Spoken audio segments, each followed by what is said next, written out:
Hi, my loves and lovelies, and welcome back to the second episode of Tarot and Tea. My name is Moyana, your friendly neighborhood tarot reader, and I'm back with another reading for today's new moon in Virgo, which is also a solar eclipse. This eclipse will only be seen in the southern hemisphere, so if you're in the States, sorry for us. But new moons always represent new beginnings, new establishments, and planting seeds that you would like to harvest. This is also the last eclipse in this eclipse season, so it is a strong and a powerful one. There's a lot of energy coming in and going out from this earth realm. So I'm here to deliver a reading for the collective.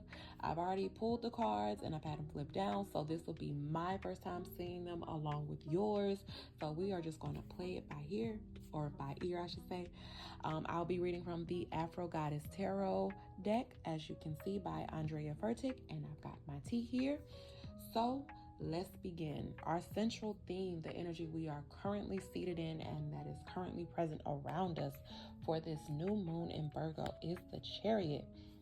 Beautiful energy. The Chariot card is ruled by the moon, which is very interesting because there is a moon card in the tarot, but that is ruled by Pisces. So the Chariot being ruled by the moon.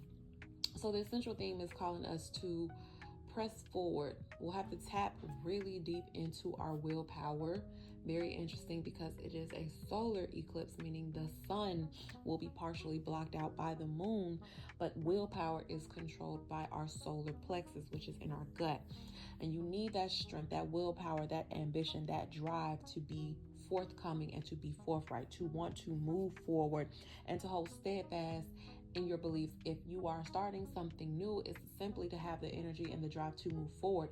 If you are continuing with something that you have already begun, then you need to have that energy to push through, because it sounds like there could have been some walls, some obstacles, some burdens that have popped up that have kind of slowed you up on your journey. But the Chariot card has been pulled to tell you to stay the course, to keep pushing forward. And if you have been having these ideas to start something new, it could be a move, it could be a career change, it could be a diet, whatever it is. It could even also be traveling or going having fun, especially with this Chariot, because Chariot is about movement. Then you need to do it. Now is the perfect time to plant seeds for this, because what lies ahead, i.e. what is coming for you, is the Daughter of Cups or the Page of Cups. Daughters or pages in the tarot also, in a sense, represent new beginnings, but I would say in the respect that pages represent the embodiment of certain principles, or the court cards represent the embodiment of certain principles. The page represents the embodiment of innovation, of inspiration, of planting those ideals. So it's the archetype, the archetypal,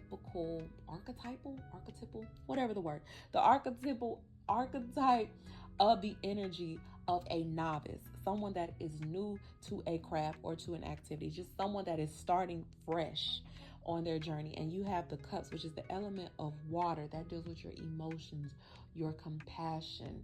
It deals with, I would say, actually putting your energy in motion. So this following up after the Chariot is telling me that maybe Spirit is asking you to plant seeds of things that bring you a certain type of fulfillment, a emotional fulfillment.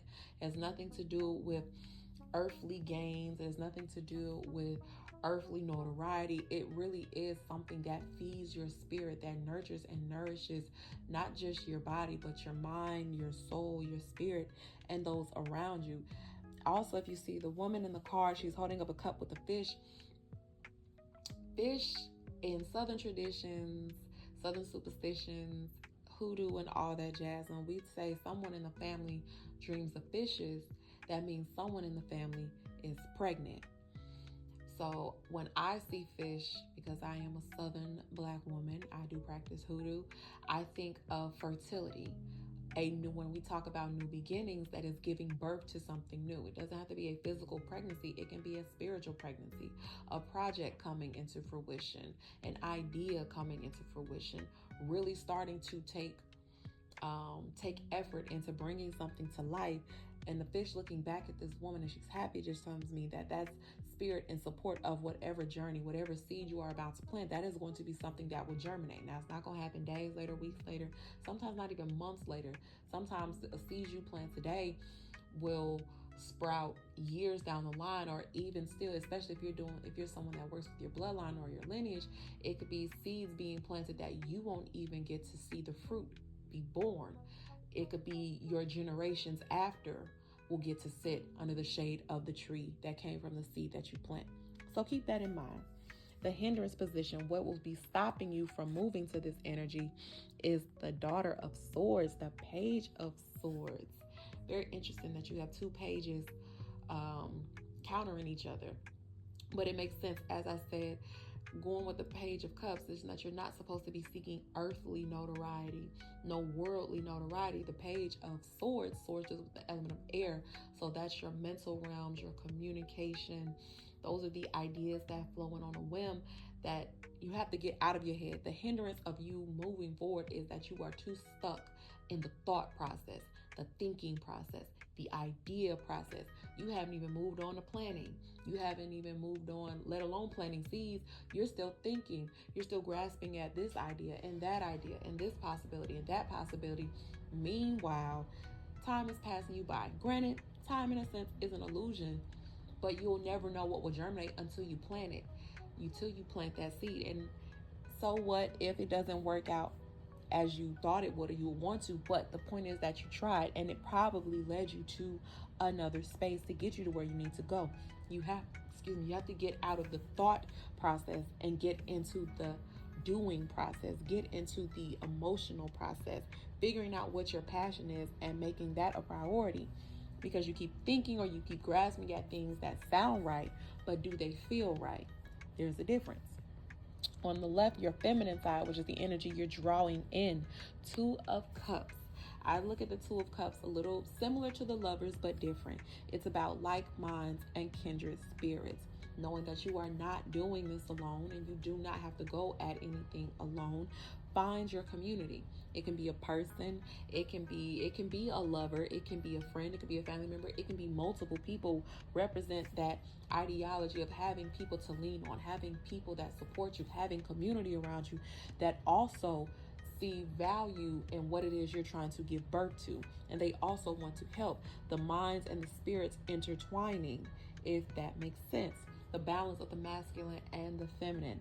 Where you are weak, your community is strong. And where your community or community members are weak, that is where you are strong. Working together as one to bring it into fruition. And if you see in the middle of the man and the woman is the caduceus spiraling all the way up to the griffin, that lion energy with the wings. I see that mythical creature, just something otherworldly, that whatever it is that you want to create is something that is being brought down from spirit, something that exists, similar to the two Sphinx at the Chariot card pulling the chariot. Sphinx are now thought of as, I would say, mythical creatures. Even though we have statues of the great Sphinx in Egypt, we don't see sphinxes walking around on earth, just like we don't see griffins flying. We don't see lions with wings. But can we say they didn't exist? I don't believe so. So this is talking about something otherworldly, a spiritual building, a spiritual crafting, a spiritual idea being brought into fruition to help push this earth forward into higher vibrations. Your masculine side, the energy you are putting out, Eight of Pentacles. Exactly. You have to get to work. The Eight of Pentacles is the card of the apprentice. They're the student. As you see this woman on this card, she has her back turned, which means she is not focused on the world or anything that's going on around her. She's focused on her craft as she is painting her pentacles. It's all about putting in the effort and also being willing to be teachable. Finding a teacher, having, it could be a priest or a priestess, a shaman, a mentor, a teacher, a coach, anything, someone that is helping you, i.e. Two of Cups, someone that is helping you build your craft or develop your craft.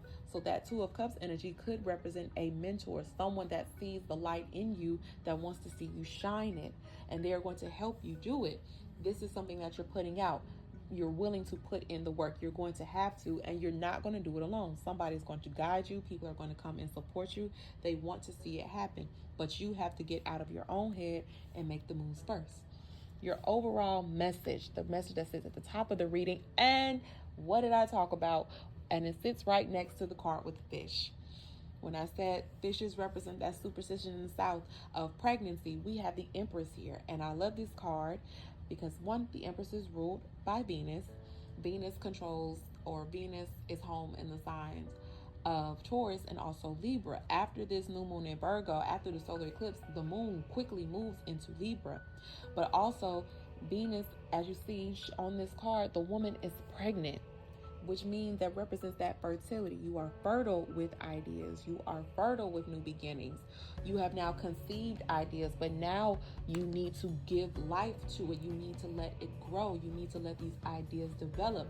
You have to feed it. A pregnant woman eats for two. She drinks for two. Everything she thinks, everything she does, everything she believes goes into her fetus. It's the same thing with being pregnant with an idea.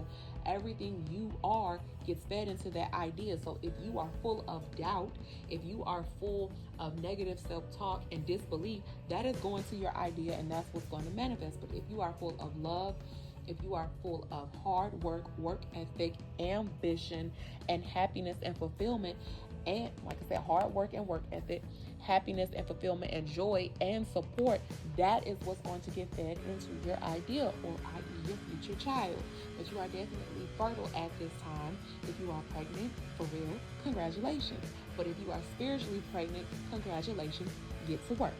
And at the bottom of the deck, the final card, the foundation that this reading stands on, we have, Ten of Swords. Not gonna lie, didn't see that coming. But it's interesting. Sometimes vengeance can be your best motivation. Get back. That get back can be that fire. That could also be what you need to let go of, or you need to transmute this energy. Ten of Swords deals with betrayal. Okay, as you see, she's literally hunched over and bleeding with swords in her back. Literal backstabbing. And it can only be backstabbing when it's people that you actually know and care about. Strangers doing you wrong doesn't really hurt that much. But your loved ones, people that you care about, people that you would never do said action to, that definitely hurts. The problem is you've probably been sitting in this pain for a little bit too long, and you're not moving on it. You're still thinking about it. You're still dwelling on it. And this new moon energy, especially because it's a new moon in Virgo, it's time to get up and it's time to heal. Virgo rules over health. It rules over discipline. It rules over detailed information. It rules over pets, I believe, as well. But the main thing that's sticking out to me is that it rules over health. You need to heal.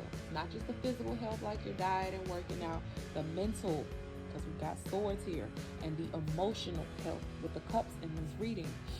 Again, Chariot is also ruled by the moon, which is also a water sign. So water embodies, the moon controls water. You have got to get out your mind and stop beating yourself up on what has transpired. The Ten of Swords says this happened for your highest good. It sucks. I understand. However, that energy that you feel, your emotions that are all over the place, your emotions are just energy in motion. Take that energy, transmute it into something else. Transmute it into something beautiful. Transmute it into something that will last. Transmute it for a purpose, because it definitely serves a purpose. That is all I have for you, my loves. I hope you enjoyed this reading. Until next time, peace.